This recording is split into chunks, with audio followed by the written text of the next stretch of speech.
Hi YouTube, this is Angie the Anti-Theist. I need a break from Rick Warren, and maybe you do too.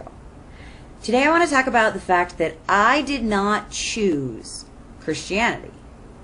I've said before, and I'll say many, many times again, that I think brainwashing children, indoctrinating them, baptizing them into a religion, when they're too young to understand these things, when they're not being presented with a full range of alternative options, when there is great moral imperative placed behind the decision, it is an unfair situation to put a child in. Children are completely dependent on their parents.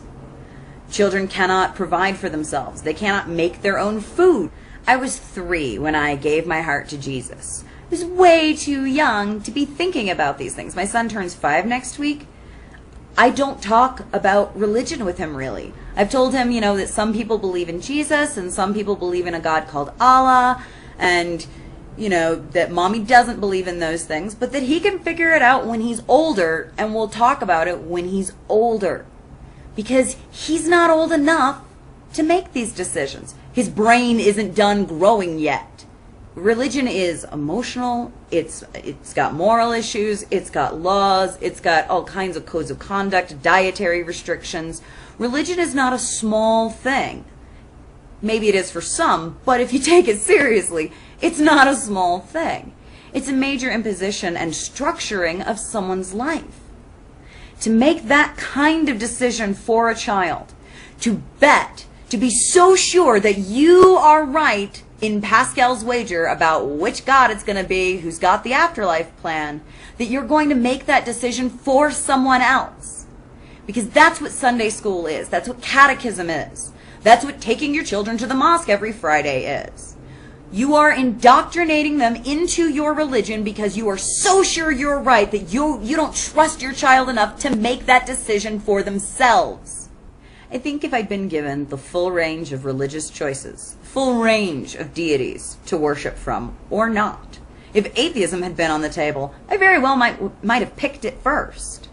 I remember when I was 4, coming across the passage in my little children's NIV about how no man can serve 2 masters, and I had the blasphemous 4-year-old thought, why do I have to serve a master? Can't I just serve myself? I think I was destined for atheism if destiny can be said to exist in any way. I didn't choose God. I only chose him in contrast to Satan. My options were God, who I was told was all good and all loving, but basically could do whatever the fuck he wanted, or Satan, who, in my teen years, I discovered really only did bad things to me when I let him. I mean, I sinned a lot as a teenager because rebellion was all mixed in there too. So I would go out and do things, and then there would be consequences to those actions. But I could pretty much tell that they were the consequences of my actions. You get really drunk and dehydrated, you're going to have a hangover the next day. Or at least I was. Satan didn't do anything to me that I didn't open a door for, whereas God could and would do whatever the fuck he wanted as part of his grand cosmic plan that was higher than my ways, and therefore I wasn't supposed to be allowed to question. I think there was so much emphasis in my particular family on thought control, on not having blasphemous thoughts, on having God be the Lord and Master and all this other stuff, then I spent more time worrying about not having ungodly thoughts and less time about doing, teenage things, unchristian teenage things.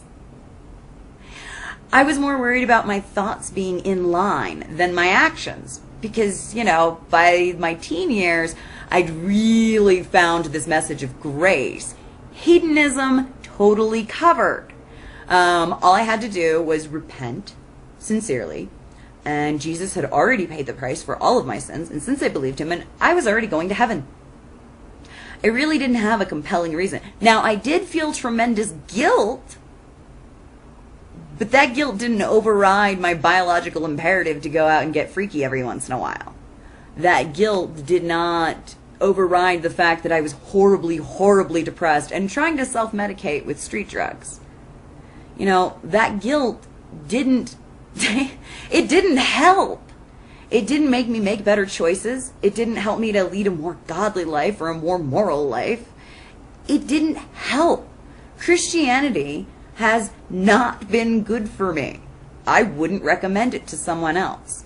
But as much as I love being an atheist and I encourage people to think for themselves, question their moral teachings, question their religious teachings, question the scriptures and who wrote them, as much as I encourage that for people old enough to think about these things, and yes, teenagers are old enough to think about these things, but 4-year-olds and 3-year-olds and 5-year-olds and 6-year-olds, they're not. They think literally.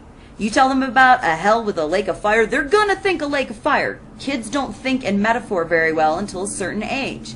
They just don't get it. They see it as literal. You tell them that the moon's made out of cheese, they think the moon is made out of cheese. And if you tell them that Jesus is the Son of God and He died for their horrible, awful sins of being born, they'll believe that too. Not because it's right, not because Jesus is talking to them, but because children are sponges and they believe and trust their parents until they're taught not to. Everybody on YouTube, have great godless days. Respect your children. Trust them enough to make good choices. Give them the tools they need to do so.